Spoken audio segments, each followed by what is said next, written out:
अंग्रेजी में जितने भी गंभीर प्रकार के शब्द है अपने भाषण में डालकर इसको बताया गया।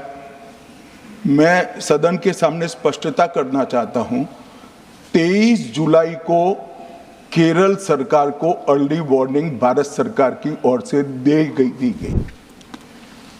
इस घटना में जितने भी लोग हताहत हुए हैं, जो घायल हुए हैं, वो सभी के परिवारजनों के साथ मैं मेरी संवेदना व्यक्त करना चाहता हूं। 23 जुलाई को 7 दिन पहले, फिर 24 को गई, फिर 25 को गई, 26 तारीख को मान्यवर ये कहा गया, इस घटना में जितने भी लोग हताहत हुए हैं, जो घायल हुए हैं, वो सभी के परिवारजनों के साथ मैं मेरी संवेदना व्यक्त करना चाहता हूं। और बड़े दुख के साथ आज मैं उनके प्रति अपार संवेदना के साथ इस सदन में खड़ा हुआ हूं। जैसा मैंने पहले कहा कि सरकार की ओर से जवाब श्री नित्यानंद राय ही देने वाले हैं। जब यहाँ पर 1 घंटे की चर्चा आपने अनुमोदित की, तब मुझे था कि आज का दिन शायद राजनीति से परे रहेगा, इस पर राजनीतिक टीका टिप्पणियां नहीं होगी। खैर, उद्देश्य से या जानकारी के अभाव से कुछ टिप्पणियां भी हुई और कुछ सदन को पूरा देश देखता है, इसलिए देश के सामने कोई गलतफहमी न हो जाए, इसलिए मैं स्पष्टता करने के लिए खड़ा हुआ। दोषारोपण हुआ या जानकारी के अभाव में मुझे मालूम नहीं है, मगर मुझे स्पष्टता करनी है माननीय महोदय, आपके माध्यम से सदन से और सदन के माध्यम से पूरे देश को early warning, early warning, early warning, early warning बोलते ही गए। अंग्रेजी में जितने भी गंभीर प्रकार के शब्द है अपने भाषण में डालकर इसको बताया गया। मैं सदन के सामने स्पष्टता करना चाहता हूं, 23 जुलाई को केरल सरकार को अर्ली वार्निंग भारत सरकार की ओर से दी गई थी। 23 जुलाई को 7 दिन पहले, फिर 24 को गई, फिर 25 को गई, 26 तारीख को मान्यवर ये कहा गया कि 20 सेंटीमीटर से ज्यादा वर्षा होगी, भारी वर्षा होगी, लैंडस्लाइड होने की संभावना है, मड भी रस होकर आ सकता है और लोग इसके अंदर दबकर मर भी सकते हैं। मैं कुछ कहना नहीं चाहता था मान्यवर, मगर भारत सरकार की अर्ली वार्निंग सिस्टम पर सवाल किए गए, इसलिए मैं कहता हूं प्लीज लिसन अस, मत चिल्लाइए, प्लीज रीड इट। जो वार्निंग भेजा है उसको पढ़िए जरा।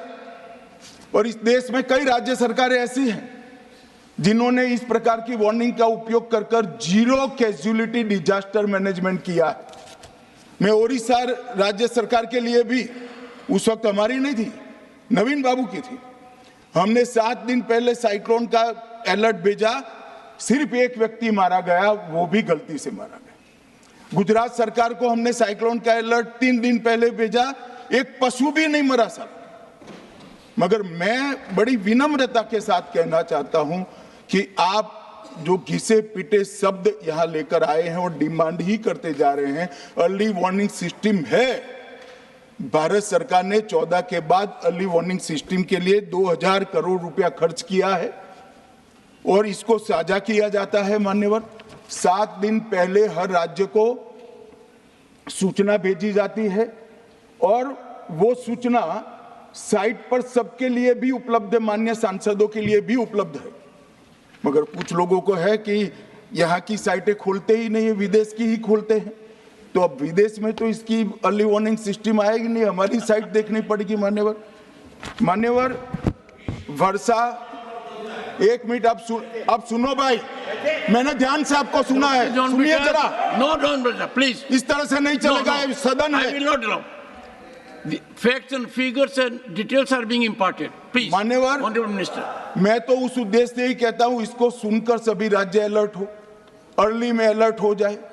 मेरा किसी को ताना लगाने का आशय नहीं है, वर्षा के लिए अर्ली वार्निंग सिस्टम है, हीट वेव के लिए है, तूफान के लिए है, चक्रवात के लिए है, यहां तक बिजली के लिए भी अर्ली वार्निंग सिस्टम है, जो 10 मिनट पहले बिजली अक्षांश रेखांक के साथ कहां गिरेगी वो सीधा कलेक्टर को इन्फॉर्म करती, मगर इसका कोई जिक्र नहीं कर रहा है। मैं तो मानता हूं जानकारी का अभाव होगा, जानकारी का अभाव है तो भी ठीक नहीं है, और राजनीति है मान्यवर तो बहुत दुखद है। मान्यवर, कई सारे राज्यों ने इसका उपयोग भी किया है और परिणाम भी आए हैं, और इस अर्ली वार्निंग सिस्टम के तहत मैं आज सदन को बताना चाहता हूं, 23 तारीख को ही मेरे ही अनुमोदन से 9 एनडीआरएफ की टीमें केरल के लिए रवाना हो गई थी कि वहां लैंडस्लाइड आ सकता है। भारत सरकार ने 9 एनडीआरएफ की टीमें विमान से वहां भेजी। मैं पूछ सकता हूं मान्यवर, इतना मुझे पूछते हैं सारे लोग, केरल सरकार ने क्या किया? अनधिकृत लोग रह रहे थे, नहीं रह रहे थे, मगर वल्नरेबल सिचुएशन तो थी। इनको शिफ्ट किया गया क्या? क्यों नहीं किया गया? कौन रोकता था? और शिफ्ट किया तो मरे कैसे? शिफ्ट पहले नहीं किया गया है, बाद में किया गया है। जितना बोलोगे उतना नुकसान होगा। मैं बोलना नहीं चाहता, परंतु जब आप आरोपात्मक तरीके से बात करते, मैं शांति से यहां बैठकर सुनने ही आया।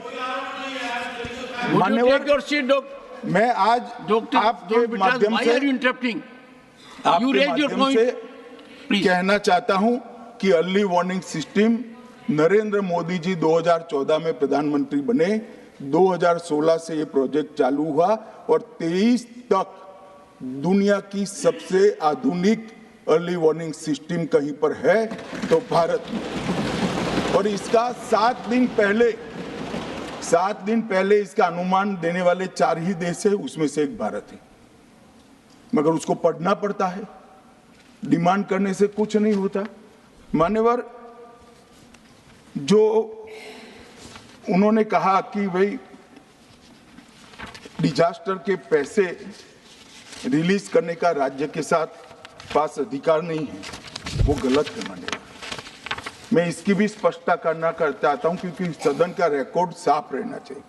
एसडीआरएफ में 10% राशि कोई भी राज्य अपने हिसाब से, अपनी गाइडलाइन से इश्यू कर सकता है, और 100% राशि भारत सरकार की जो गाइडलाइन इश्यू हुई है, गाइडलाइन इश्यू के किसी भी परमिशन की भारत सरकार की जरूरत नहीं है, गाइडलाइन को सिर्फ फॉलो करना है। मगर जो ये डिजास्टर के पैसे हैं और कोई हेड के अंदर तो खर्च नहीं हो सकते, हमें इतना तो चेक एंड बैलेंस रखना पड़ेगा। तो फिर भी 10% खर्च तो डिजास्टर के नाम से कुछ भी आप करें कोई नहीं पूछता है। 90% खर्च आप गाइडलाइन के हिसाब से डिजास्टर के लिए भारत सरकार की कोई परमिशन लेने की जरूरत नहीं। और बंगाल का भी कहा मान्यवर, डिटेल स्टेटमेंट नित्यानंद जी पढ़ेगी, मतलब मैं स्ट्रक्चर्ड स्टेटमेंट नहीं दे रहा हूं, सिर्फ स्पष्टताएं कर रहा हूं। मान्यवर, बंगाल का भी कहा, हमने 6,244 करोड़ रुपया 14 से 24 तक बंगाल के अप्रूव किए हैं, और जिस प्रकार से इनके खर्च का हिसाब आता है इस हिसाब से रिलीज होते हैं, उसमें से 4,619 4619 करोड़ रुपया हमने रीएम्बर्स कर दिया है। मगर वहां थोड़ा प्रॉब्लम है हिसाब भेजने में। अब वो तो मैं अच्छे से नहीं कर सकता साहब, बंगाल ने ही करना पड़ेगा।